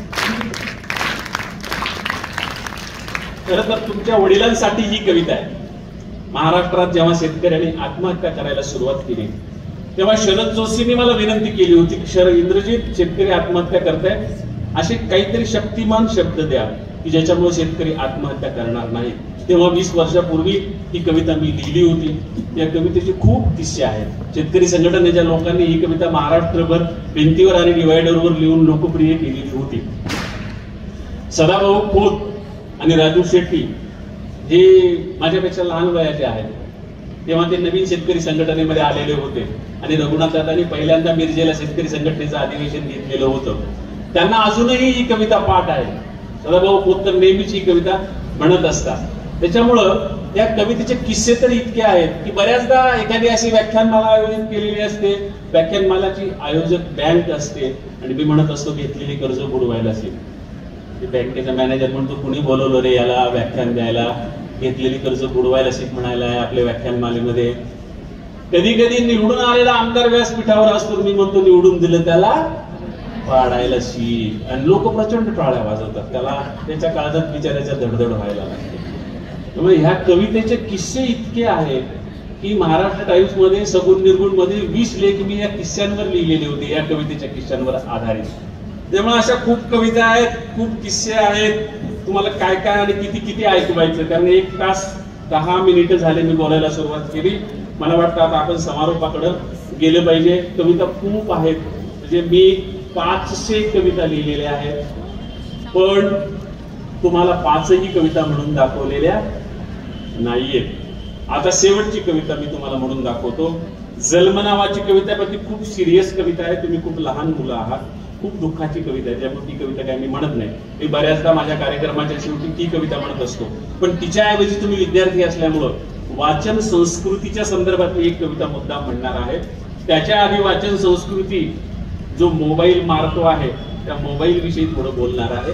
शेवटची कविता म्हणणार आहे. त्या प्रौढांसाठी सूचना आहे, कर्मचारी तुमचे कोणी नागरिक आले असतील तर, की ज्यांना असं वाटेल की बाबा इंद्रजित बाजाराव शेतकऱ्यांसाठी चांगलं लिहितात, कारण 500च्या 500 कविता माझ्या फक्त शेतकऱ्यांवर लिहिलेल्या आहेत. शेतकरी हा विषय सोडून दुसऱ्या विषयावर मी कविता लिहिलेली नाही. मला लोक विचारतात का बरं असं केलं तुम्ही. मी म्हटलं मी शाळेत शिकायला होतो तेव्हा माझ्या बापावर शेतकऱ्यांवर पाठ्यपुस्तकात एकही कविता नव्हती. तेव्हा मला वाईट वाटायचं की माझ्या बापावर का कविता नाही पाठ्यपुस्तकात. तेव्हाच मी ठरवलं होतं तुमच्या एवढा असताना की पुढे मोठा कवी व्हायचं आणि फक्त माझ्या बापावर आणि बापावर शेतकऱ्यावर कविता लिहायच्या, म्हणून त्या शेतकऱ्यांवर कविता लिहिलेल्या आहेत. त्यांच्यासाठी सूचना आहे की कार्यक्रम संपल्याच्या नंतर जर कोणाला उत्सुकता वाटली तर मला वाटलं इथं टेबल ठेवलेला, या टेबलवर आमचे मित्र पुस्तकं आणून ठेवतील. ज्यांना कोणाला उत्सुकता आहे ते पुस्तकं पाहतील, ज्यांना घ्यायची असतील तरी घेतील. तर मोबाईल बऱ्याचदा आजच्या पिढीला बिघडवतो आहे असं म्हटलं जातं, पण मोबाईल जर नीट वापरला तर तो बिघडवत नाही. बोलताना तुम्ही पण तुमच्या भाषणामध्ये ते बोललेलं आहात की त्याच्याकडे दोन्ही आहेत चांगल्या गोष्टी. मोबाईल एवढा लोकप्रिय आहे, पण 2021 पर्यंत मी मोबाईल घेतला नव्हता. माझ्याकडं मोबाईल नव्हता. आता माझ्या खिशात मोबाईल नाही, सोबत मोबाईल नाही. मोबाईल माझ्या गाडीत ठेवलेला असतो. घरी असेल तर खिशात मोबाईल घेऊन गावात फिरत नाही, मोबाईल घरी ठेवलेला असतो. मोबाईलची मी सवय लागू दिली नाही. 2021 ला मला मोबाईल घेणं कंपल्सरी झालं. मला घ्यायचा नव्हता. कशामुळे घ्यायचा नव्हता? वाचन लेखन संस्कृतीवर त्याचा परिणाम होतो. आपल्या वाचन लेखनावर परिणाम होईल म्हणून मोबाईल वापरायचाच नाही असं ठरवलं होतं. पण 2021 ला कोरोना आला आणि UGCनं आम्हाला सिनियर लेक्चररला कंपल्सरी केलं की तुम्ही मोबाईल घ्या, आम्हाला मोबाईल नंबर कळवा, तुम्ही ऑनलाईन तास घेतात का नाही ते आम्ही कधीही चेक करू, त्याच्यामुळे तुमचे मोबाईल नंबर आम्हाला कळवा. म्हणून मोबाईल घ्यावा लागला, म्हणून मला तो वापरावा लागला, म्हणून मला त्याचा वापर करावा लागला. पण मोबाईल घेतल्यानंतर मी मोबाईलवर जे तास घेऊ लागलो, तुमचेही काही लोकांचे कोरोना काळात ऑनलाईन तास झाले असतील. किती लोक तास करत होते, किती विद्यार्थी तास सगळे करत होते. छान झाले ना तास तुमचे? छान छान छान, हात खाली करा. ते ऑनलाईन तास घेताना तास घेणाऱ्यांना तुम्ही कुणीच दिसत नव्हतात ना. तुम्ही कोणीच दिसत नाहीत. आमचे सगळे लेक्चरर म्हणायचे की समोर कोणीच दिसत नाही, कसं शिकवा. पण मी कधीच मोबाईल न वापरणारा सगळ्यात जास्त चांगले ऑनलाईन तास त्या काळात घेतले. माझी दोन्ही मुलं मोबाईल त्या कोरोनामुळे घरी होती. एक चांगला चित्रकार आहे, एक चांगला तंत्रज्ञ आहे. त्यांनी मला सेटिंग लावून दिलं. मला म्हणाले पप्पा तुम्ही या खुर्चीत बसा आणि तुम्ही शिकवा, असं गृहीत धरा की समोर पोरं बसलेले आहेत. मी त्याप्रमाणे केलं. तास संपल्यानंतर आम्ही दुसऱ्या दिवशी गेलो कॉलेजला, चर्चा केली. तुमच्या तासाला काल किती होते ऑनलाईन, तुमच्या तासाला किती होते, तुमच्या तासाला किती होते. तर बऱ्याच जणांनी सांगितलं 1 होता, 2 होता, 3 होते किंवा नव्हतेच. आम्हाला कोणीच नव्हतं, आम्ही नुसतं शिकवलं, पण समोर कोणी ते अटेंड करत नव्हतं तास. पहिल्या दिवशी माझा तास संपल्यावर मी माझ्या पोराला विचारलं की रे माझ्या तासाला किती पोरं उपस्थित होते. तर माझ्या पोराने सांगितलं पप्पा तुमच्या पहिल्या तासाला 500 मुलं उपस्थित होती. म्हटलं अरे माझ्या वर्गात केवळ 15 मुलं आहेत ऑप्शनल मराठीला माझ्या कॉलेजमध्ये, आणि 500 मुलं कशी उपस्थित असतील. म्हटलं माहित नाही. तो म्हणाला पण 500 व्ह्यूज आहेत, 500 लोक तुमचा तास पाहत होते. दुसऱ्या दिवशी कारण 24 तासात समाज माध्यमावर माहित झालं इंद्रजित भालेराव तास घेत आहेत ऑनलाईन. दुसऱ्या दिवशी मी तास घेतला. पोराला विचारलं किती लोकांनी तास पाहिला. त्यांनी सांगितलं आज 5000 मुलं तुमच्या तासाला उपस्थित होती. तिसऱ्या दिवशी विचारलं, म्हणला 15000 मुलं उपस्थित होती. आणि एक दिवस असा आला की वामनदादा कर्डक यांची मानसा इथे मी तुझे गीत गावे ही कविता मी शिकवत होतो माझ्या विद्यार्थ्यांसाठी म्हणून ऑनलाईन. आणि कविता ऐकायला उपस्थित विद्यार्थी होते 2.25 लाख. 2.25 लाख विद्यार्थ्यांनी माझा त्या दिवशीचा तास केला. अजूनही ते व्ह्यूज आहेत, अजूनही ते व्हिडिओ युट्यूबवर उपलब्ध आहेत माझ्या तासाचे सगळे, हजारो आणि लाखोच्या तासाचे. गाडगे बाबांचा तास घेतला त्या दिवशी 2.25 लाख विद्यार्थी उपस्थित होते.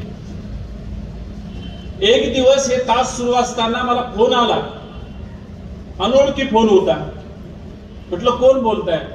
ते म्हणाले मी तुमच्या विद्यापीठाचा माजी कुलगुरू पंडित विद्यासागर बोलतोय. ते आमच्या रामानंद विद्यापीठाचे माजी कुलगुरू होते. त्यांचा कार्यकाळ संपला होता, पुण्यात जाऊन स्थायिक झाले होते. म्हटलं काय सर, कारण मी विद्यापीठाच्या कुठल्याच आस्थापनावर जात नाही, निवडणुका लढवत नाही, त्याच्यामुळे मला कुलगुरूंचा परिचय नव्हता. म्हटलं कशाला फोन केला सर. तर ते म्हणाले अहो मी तुमचे ऑनलाईन तास पाहतो. म्हटलं तुम्ही कसं काय पाहता. तर ते म्हणाले माझ्या माजी विद्यापीठामध्ये ऑनलाईन टीचिंगची काय परिस्थिती आहे ते मी चेक करत होतो की काय चाललंय माझ्या माजी विद्यापीठाचं. तर चेक करताना मला तुमचे तास दिसले, लाखो आणि हजारोचे व्ह्यूज दिसले, म्हणून मी तुमचे तास केले. त्या दिवशीपासून मी तुमचे तास रेग्युलर करतो. कोण तास करू लागलं. कुलगुरू तास करू लागले, विद्यापीठाचे कुलगुरू. दुसऱ्या एका दिवशी फोन आला, ते माझे शाळेचे सर होते पण तेव्हा विद्यापीठाचे कुलगुरू होते, नागनाथ कोतापल्ले. ती म्हणले इंद्रजित, माझी विद्यार्थी म्हणून मी चेक केलं, तू कसे तास घेतोस, मी आता तुझे तास करायलो. म्हणले तू माझा विद्यार्थी आहेस, पण आता मी तुझा विद्यार्थी झालेलो आहे. आमच्या परभणीला कृषी विद्यापीठ आहे, त्याचे तेव्हा कुलगुरू होते अशोक धवल. त्यांचा तर रेग्युलर फोन असायचा. माझा तास संपला की त्यांचा फोन यायचा, सर मी तुमच्या तासाला उपस्थित होतो, माझी हजेरी टाका. म्हणजे जर कोरोना आला नसता, जर मी मोबाईल घेतला नसता, तर 15 ते 20 विद्यार्थ्यांना आयुष्यभर शिकवत बसलो असतो. कोरोना आला, मोबाईलवर ऑनलाईन शिकवायला केलं आणि सगळा महाराष्ट्र माझा विद्यार्थी झाला. मोबाईलचा असा उपयोग करता येतो. मोबाईल घेतल्यानंतर आपला वेळ वाईट वाया जाऊ नये म्हणून मी टार्गेट ठरवलं होतं की मला मोबाईल मध्ये फक्त हेच पाहायचंय, मला दुसरं काही पाहायचं नाही. माझं काय पाहायचं होतं, काय टार्गेट होतं? मी माझं टार्गेट ठरवलं होतं, आधी मी मोबाईल मध्ये कबीर सगळा अभ्यास करीन. म्हणून मोबाईल मध्ये मी कबीरांचा अभ्यास केला. कबीर केवळ आणि केवळ कबीर समाज माध्यमावर मी पाहत होतो. तुम्हाला माहित नसेल, समाज माध्यमावर युट्यूबवर कबीर प्रोजेक्ट नावाचा एक प्रोजेक्ट आहे. तुमच्यापैकी प्रौढांनी कुणी पाहिला नसेल तर पहा. तुम्ही विद्यार्थी सुद्धा चेक करा. कबीर प्रोजेक्ट किंवा अजब शहर किंवा लिंडा हैस किंवा शबनम वीरमणी किंवा प्रल्हाद सिंग टिपानिया या कुणाच्या नावानं सर्च केलं तर ते सगळे कबीराचे व्हिडिओ येतात. अमेरिकेच्या फोर्ड फाउंडेशन नावाच्या कंपनीनं 8 कोटीचं अनुदान देऊन कबीराचे व्हिडिओ युट्यूबवर अपलोड केलेत. महाराष्ट्रात नव्हे, देशात नव्हे, जगभर जिथं जिथं लोक कबीराचं भजन म्हणतात त्या सगळ्यांचं शूटिंग घेऊन ते युट्यूबवर टाकलेलं आहे. त्याच्यामध्ये इंदोरच्या रेल्वे स्टेशनवरच्या भिकाऱ्यापासून ते लता मंगेशकर पर्यंत जे जे कुणी कबीर गात आहे ते सगळं युट्यूबवर उपलब्ध आहे. जगभरामध्ये ज्या ज्या विद्यापीठात जिथं जिथं जे जे कुणी कबीराचे खास अभ्यासक आहेत त्यांच्या शेकडो तासांच्या मुलाखती युट्यूबवर उपलब्ध आहेत. तुम्ही आवर्जून पहा. मी संपूर्ण कोरोना काळात हे पाहत होतो, मला प्रेरणा मिळाली. मी कबीराच्या सगळ्या गाथा संचयन मागवले. मी स्वतः कबीराचा अभ्यास केला आणि आता दसऱ्याच्या आधी माझं स्वतःचं कबीरांवर 300 पानाचं पुस्तक येत आहे. मी जर मोबाईल घेतला नसता तर मी कबीराचा अभ्यास केला नसता, माझं पुस्तक आलं नसतं. मोबाईलचा असा पण उपयोग करता येतो. फक्त तुम्ही तुमचं टार्गेट ठरवायला पाहिजे. तुम्ही फक्त मिनिटांच्या आणि सेकंदांच्या रील पाहण्यात सगळं आयुष्य घालवणार असाल तर मोबाईल घेऊ नका. पुस्तकाचा नाद सोडू नका. तुम्ही छानपैकी मोबाईलचाही चांगला उपयोग करू शकता आणि आयुष्याचाही चांगला उपयोग करू शकता. म्हणून शेवटी आता फक्त तुम्हाला 1 तास 20 मिनिटं झालेली आहेत. माझ्या घड्याळाकडे लक्ष आहे, बरोबर आहे ना? 1 तास 20 मिनिटं झाली मला बोलायला सुरुवात करून. आता शेवटची कविता म्हणतो. ही कविता म्हटल्यानंतर मी काही बोलत नाही, थांबतो. पुन्हा एकदा सूचना की ज्यांना कुणाला अपेक्षा आहे त्यांच्यासाठी पुस्तकाच्या स्टॉल इकडच्या बाजूला लागलेला असेल. ही कविता म्हणताना आता तुम्हाला ही कविता माझ्या पाठीमागं म्हणायची. वाचनाचं महत्व मी या कवितेमध्ये सांगितलेलं आहे, त्यामुळे एक एक शब्द लक्ष देऊन ऐकायचा. ठीक आहे? करायची सुरुवात. तयार आहेत तुम्ही? तयार. पद्मासन घाला. हा, त्याच्यावर नाही घालता येत पद्मासन. ठीक आहे, पण ठीक आहे, आपण सोपी आयडिया करू. सगळेजण हात जोडा, डोळे मिटा. हात जोडा, डोळे मिटा, माझ्या पाठीमागं म्हणा. ग्रंथ माझे गुरु, ग्रंथ माय बाप, ग्रंथ माझे गुरु, ग्रंथ माय बाप, निवविती ताप हृदयाचे, ग्रंथ माझे सखे, जीवन सांगाती, ग्रंथ माझे सखे, जीवन सांगाती आयुष्याये गती ग्रंथामुळे ग्रंथांनी ठेविली संस्कृती जिवंत ग्रंथांनी ठेविली संस्कृती जिवंत म्हणूनच ग्रंथ नित्य घ्यावे ज्ञानेश तुकोबा फुले बाबा साब ग्रंथातून आज भेट देती घरात असावे ग्रंथांचे कपाट घरात असावे ग्रंथांचे कपाट देवाचा पाठ ग्रंथामध्ये ग्रंथ ज्याचा जीव ग्रंथ ज्याचा श्वास ग्रंथ ज्याचा जीव ग्रंथ ज्याचा श्वास त्याच्या आसपास देव राहे त्याच्या आसपास देव राहे देव राहे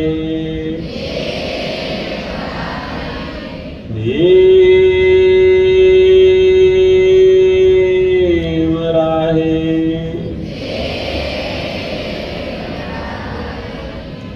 ओम